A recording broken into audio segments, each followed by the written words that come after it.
अब आप सोचेंगे कि बाप बेटी की क्या कहानी।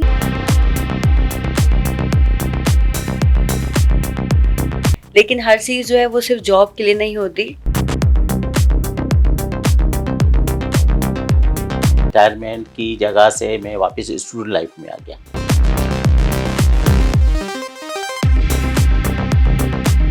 पेरेंट्स की जगह जो है वो बच्चे आ रहे हैं और अपने फादर को जो है वो देख रहे हैं और क्लैप कर रहे हैं।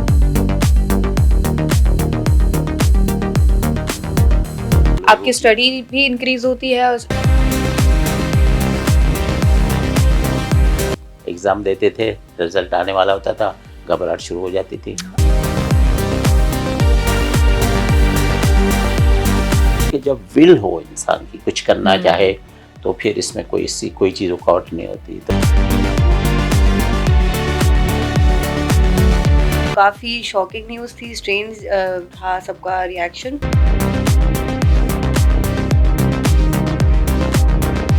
दोबारा एक साथ स्टूडेंट बन के फिर पीएचडी करेंगे इंशाल्लाह ज़रूर।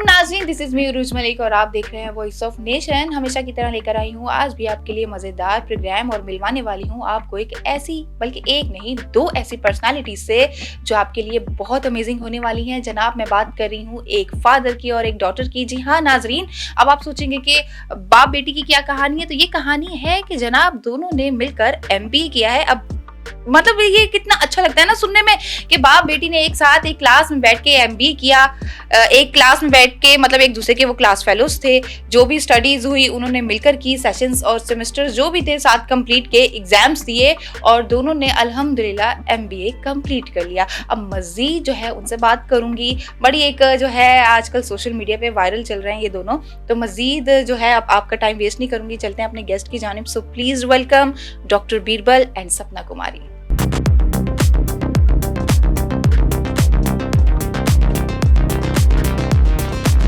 जी नाज़रीन, तो हमारे साथ मौजूद हैं डॉक्टर बीरबल और उनकी साथी सपना कुमारी। अब इनसे मज़ेदार बातें करते हैं और पूछते हैं इनकी स्टोरी। अस्सलाम वालेकुम जी। वालेकुम अस्सलाम। अस्सलाम वालेकुम। वालेकुम सलाम। कैसी हैं आप? मैं ठीक ठाक। आप कैसे हैं? मैं ठीक हूँ, बिल्कुल आपकी दुआ चाहिए, खैरियत है बिल्कुल। थैंक यू सो मच कि आज आप दोनों ने जो है, इनकी अच्छा लाइफ बहुत बिजी है, जाहिर है दोनों डॉक्टर हैं, वो अपने क्लिनिक में, ये अपनी क्लिनिक में बिजी होती है, लेकिन थैंक यू सो मच आज जो है आपने हमें टाइम दिया, थैंक्स अगेन। अच्छा मुझे ये बताएं, सबसे पहले तो हमारे व्यूवर्स को ये बताएं, अच्छा बड़ा एक ना पहली दफ़ा ही हम एक ऐसी चीज़ देख रहे हैं कि बाप और बेटी ने मिलकर एक ही क्लासरूम में और मतलब एक ही सब्जेक्ट में जो है एग्जाम्स दी हो, तो ये कैसे, किसका आइडिया था या कैसे हुआ ये? आइडिया तो ये मेरा था। हम दोनों ही डॉक्टर हैं, दोनों ही मेडिकल फील्ड से बिलोंग करते हैं और मेरे फादर माशाल्लाह से बहुत ही एक्टिव रहे हैं, सोशल वर्क भी करते हैं, एडमिनिस्ट्रेशन साइड में भी उनका एक्सपोजर था। तो जब मैं एडमिशन ले रही थी तो मैंने भी उन्हें सजेस्ट किया कि आप भी लें, आप भी साथ हैं। लेकिन वो रिटायर भी हो रहे थे, उन्होंने कहा मुझे क्या करना है, मुझे कौन सा प्रमोशन चाहिए या आगे क्या करना है। लेकिन हर चीज़ जो है वो सिर्फ जॉब के लिए नहीं होती, अपनी ग्रोथ के लिए भी होती है, अपने आप को एंगेज करने के लिए भी होती है। तो मेरा ये आइडिया था कि वो मेरे साथ आएँ और उन्होंने मेरा साथ दिया, हमने एग्ज़ाम दिया साथ साथ और हम लोग एंट्री एग्ज़ाम में पास भी हुए, क्लासेस भी हम साथ अटेंड करते थे, हमारा ग्रुप भी सेम था, सेक्शन सेम था, सब कुछ सेम था। तो ये बहुत अच्छी फीलिंग थी। उनको काफ़ी डिफ़िकल्टीज़ होती थी बहुत चीज़ों में, जैसे अकाउंट्स हो गए और जैसे मैथमेटिक्स वगैरह हो गया, और वो मैनेजमेंट भी बड़ी मुश्किल हो जाती थी क्योंकि वीकेंड प्लान्स थे, फ्राइडे सैटरडे संडे, तो हमें तो एक वीकेंड भी नहीं मिलता था कि हम घर पे बैठे रेस्ट करें। तो काफ़ी दोनों ने मेहनत की उस पर और माशाल्लाह से अब हमने डिग्री भी ले ली। हमारा कॉन्वोकेशन था जिन्ना सिंह मेडिकल यूनिवर्सिटी का अभी 18 दिसंबर में, तो उसमें मेरे भाई भी आए थे दोनों कॉन्वोकेशन अटेंड करने। तो ये बहुत प्राउड मोमेंट थी। इसमें बहुत फैमिली का भी बहुत सपोर्ट है, मेरी अम्मी का, भाइयों का, फ्रेंड्स का, हमारे क्लासमेट्स का जिन्होंने ग्रुप स्टडी की, हमारे साथ डिस्कशन किया। तो आइडिया तो अच्छा था और कामयाब भी हो गया। Very nice.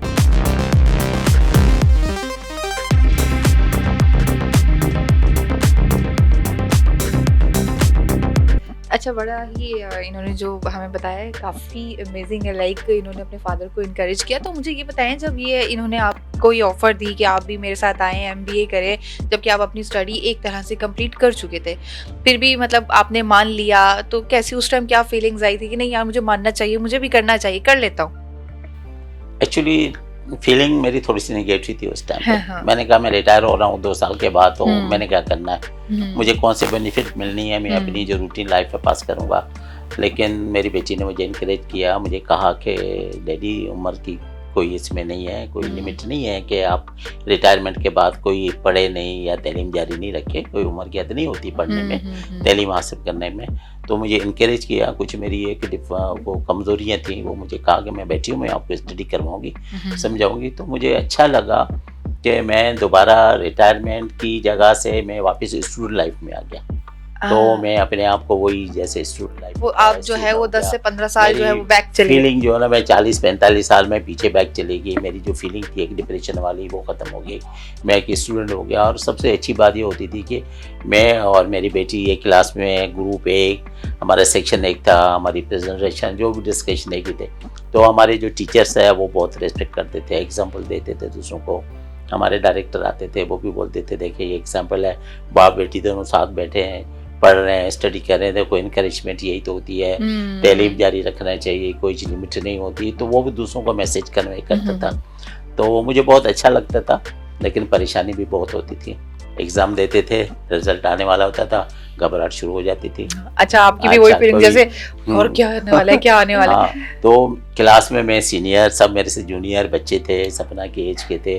अब मुझे ये फीलिंग होती थी कहीं इंसल्ट ना हो जाए उनके सामने, कोई पेपर रह जाए, कोई ऐसी चीज़ हो। तो यानी कि बड़ा ये भी एक फेस ऐसा होता था, अच्छा लगता था, जो रूटीन में एक स्टूडेंट के साथ होता है। एग्ज़ाम देता है, फिर रिज़ल्ट का वेट करता है, क्या रिज़ल्ट आता है। तो अल्लाह का शुक्र है कि हमारा रिज़ल्ट अच्छा आता था। सीजीपी हम लोगों की अच्छी थी। सपना तो टॉप भी करती थी, 4 से 4 भी उसने उठाए एक सेमेस्टर्स में। तो कहने का मतलब ये है कि जब विल हो इंसान की, कुछ करना चाहे, तो फिर इसमें कोई चीज़ रुकावट नहीं होती। तो पढ़ने की विल होनी चाहिए, अपने आप को अपग्रेड करनी चाहिए, और कोई एज लिमिट नहीं होता। और ये हमें बहुत एक फीलिंग और अच्छी मुझे ये होगी कि मेरे बेटे मेरे कन्वोकेशन में आए।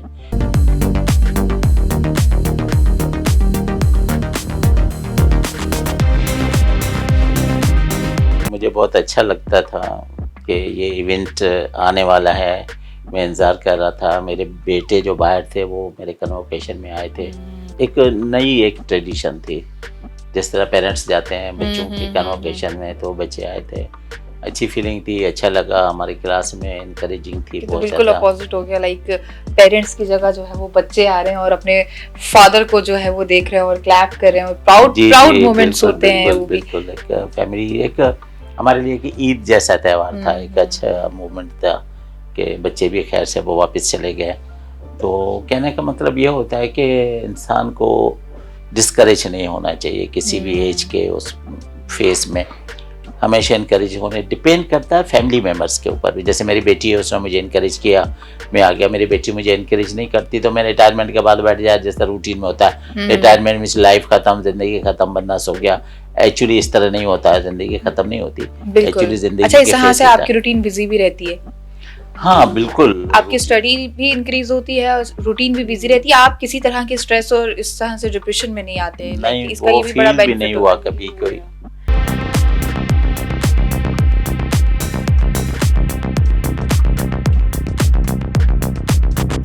ओवर थिंकिंग वगैरह से आप फिर दूर रहते हैं ना। अगर आप बिल्कुल फ्री, आप सोचेंगे अब क्या करूंगा, लाइफ का पार्ट खत्म हो गया है, जॉब खत्म हो गई है, आगे मतलब कोई मकसद नहीं रहता लाइफ का। लेकिन ऐसा कुछ सोचना नहीं चाहिए। हर फेज का एक अपना ही मज़ा होता है, अलग ही एक्सपोजर होता है। तो हर फेज को एंजॉय करना चाहिए, जो भी आपकी लाइफ का फेस है। बल्कि रिटायरमेंट के बाद तो ये है कि जॉब लाइफ में आप दूसरों के लिए कर रहे होते हैं, कंपनीज के लिए कर रहे होते हैं, लेकिन रिटायरमेंट के बाद वो आपका सेल्फ टाइम है। तो उसे आप एक्सप्लोर करें, जिसमें भी आपको इंटरेस्ट है। कुछ भी चीज़ें पढ़ना है तो पढ़ सकते हैं, आर्ट्स की तरफ जा सकते हैं, कुछ भी। अगर आपकी कोई ऐसी ख्वाहिश है जो आप अपनी रूटीन में बिजी लाइफ की वजह से नहीं कर सके, तो ये आई थिंक अच्छा टाइम है जिसमें हम अपने आप को टाइम दे सकते हैं। अच्छा सपना, मुझे ये बताएं कि कभी ऐसा हुआ जैसे लोग जो स्टूडेंट्स होते हैं अक्सर वो एक क्लास में होते हैं, क्लास फेलोज होते हैं, तो एक दूसरे को शिकायतें भी आ रही होती है और उसने ये कर दिया, अब तुम उसको समझा लो, तुम अपनी सिस्टर को समझा लो या अपने भाई को समझा लो। भाई बहनों का बहुत ज्यादा सुना था, लेकिन कभी ऐसा हुआ है किसी ने आपको कहा यार अपने फादर को समझा लो या आपसे आप अपनी बेटी को समझा ले, वो ऐसा कर रही है, ऐसा कभी कोई एक्सीडेंट हुआ है आपके साथ? नहीं, ऐसा नहीं हुआ, क्योंकि हमारे जो कुलीग थे बहुत डेफिनेटली उस लेवल के लोग थे जिनकी एडमिशन एमबीए में हुआ था, बैचलर लेवल के ऑलरेडी थे, तो वो मैच्योर माइंड के लोग थे और अच्छे थे। वैसे कोई इनकी फीलिंग नहीं थी, बहुत कोऑपरेट करते थे, खुश होते थे, इनकरेज करते थे। यानी वो हम दोनों को देखे कि एग्जाम में खुश होते थे। हमारे टीचर, हमारे फैकल्टी के लोग भी एग्जाम्पल देते थे, खुश होते थे। कभी भी ऐसी कोई शिकायत की बात ऐसी होती ना, हम सब फ्रेंडली थे, इस तरह फ्रेंडली थे जिस तरह एक क्लास में होते हैं रूटीन की। कभी फीलिंग नहीं हुई कि मैं बाप हूँ, ये मेरी बेटी है, ना इसने महसूस किया। फिर मेरे कुलीग्स भी आस्ते आस्ते करके वो यूज टू हो गए थे। पहले फील करते थे, हम बैठते थे तो कोई ऐसी बात नहीं करते थे, हंसी मजाक, वो आ जाता था ना, एक रिस्पेक्ट वाला मोमेंट आ जाता था, क्या बोले इनके सामने ये बात नहीं करनी है। सर बोल, हाँ डैडी को ना सर बोल के बुलाते थे, रिस्पेक्ट करते थे। अच्छा, फिर ये सर से ये वो कहते ना, अबे यार ये नहीं वो नहीं, इस तरह के सफर में कितना टाइम लगा था। होता है ना दोस्तों यारों में, यार ये नहीं वो नहीं, तो सर से फिर ये वाला मोमेंट कब तक आया था?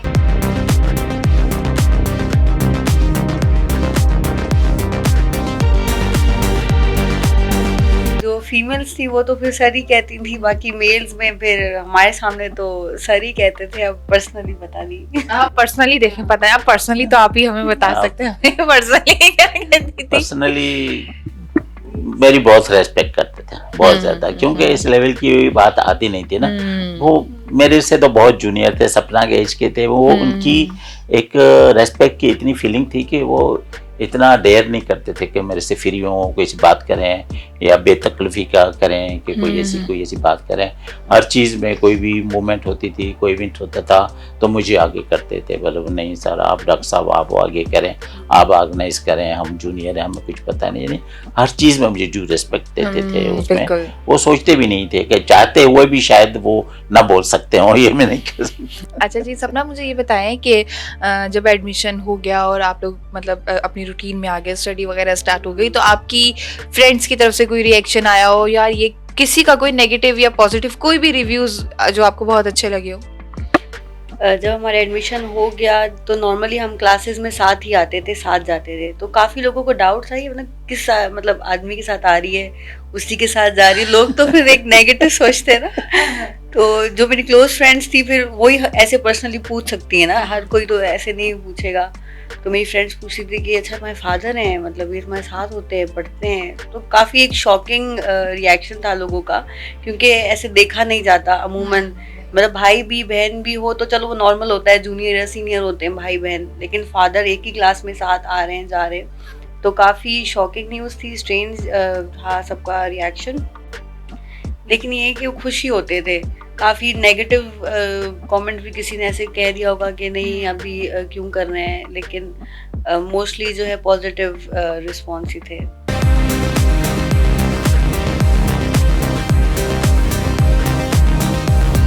अच्छा, आप मुझे ये बताएं कि रिलेटिव्स की तरफ से, क्योंकि किसी और का रिएक्शन आए या ना आए, लेकिन रिलेटिव्स का जो है ना वो बढ़ चढ़ कर वो हिस्सा लेते हैं हर चीज़ में, तो उनकी तरफ से कोई रिएक्शन आया हो, कोई रिव्यूज़ आए हो आपके लिए, बाकायदा कॉल्स की हो, और मतलब ये क्या अभी छोड़ दो, क्या करोगे और पढ़कर, बेटी के साथ जाते हो पढ़ने के लिए, उसकी क्लास में बैठ रहे हो, ये वो वगैरह वगैरह, इस तरह की कोई चीज़ें?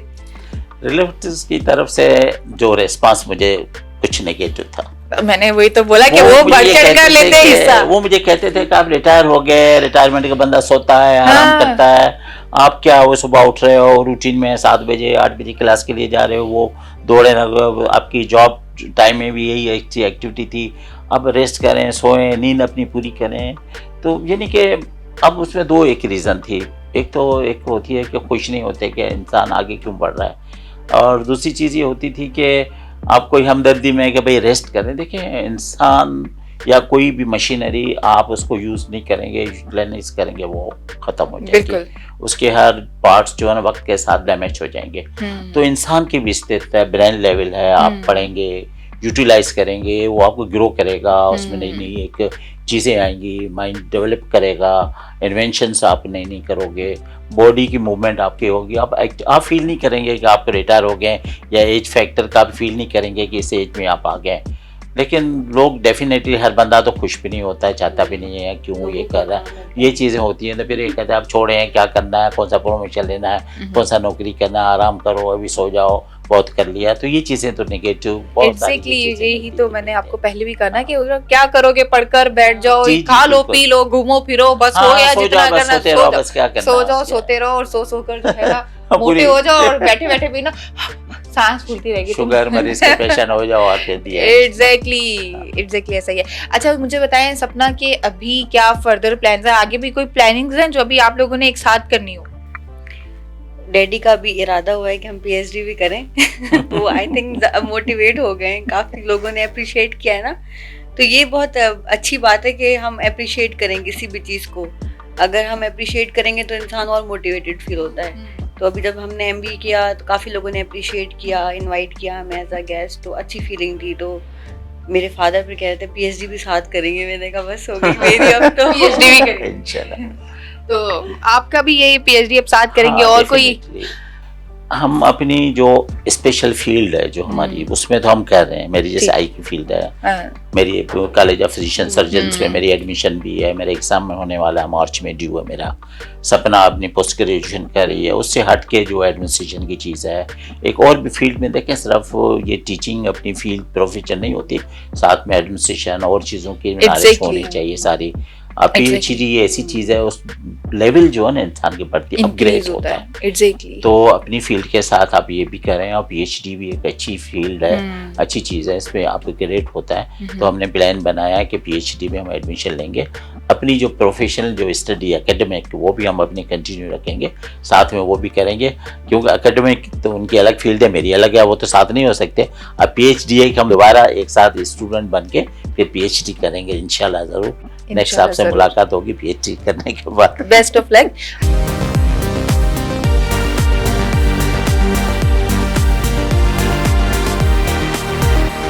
लास्ट में मैं आपसे ये पूछ रही हूँ कि इसके अलावा अगर हम स्टडी से, एजुकेशन से हटके बात करें, तो कोई ऐसी एक्टिविटी है जो मतलब एक पर्सनली इंसान को शौक होता है ना कि यार ये मुझे करना बहुत अच्छा लगता है, किसी को पेंटिंग बहुत पसंद होती है, किसी को गेम्स बहुत पसंद होती हैं, तो आपकी भी कोई ऐसी एक्टिविटी है या सपना आपकी?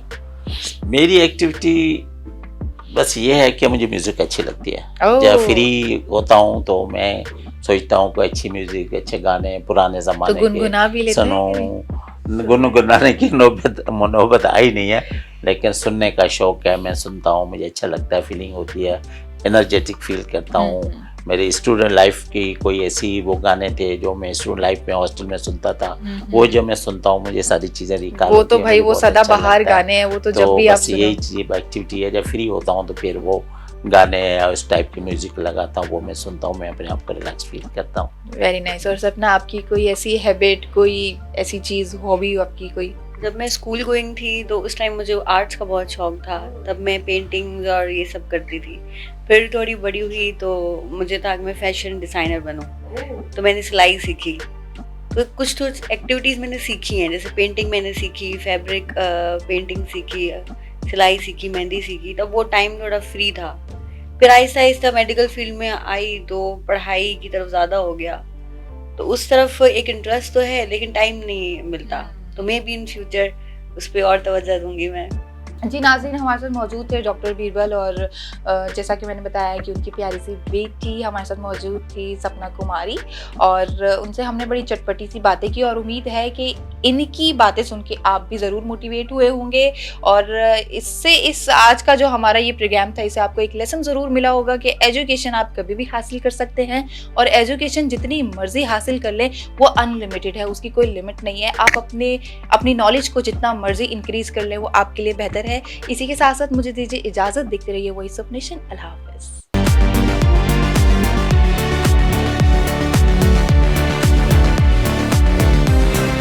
वॉइस ऑफ नेशन की वीडियोस देखने के लिए हमारा चैनल सब्सक्राइब कीजिए और बेल के आइकॉन पर क्लिक कीजिए ताकि आप हमारी तमाम आने वाली वीडियो से बाखबर रह सकें।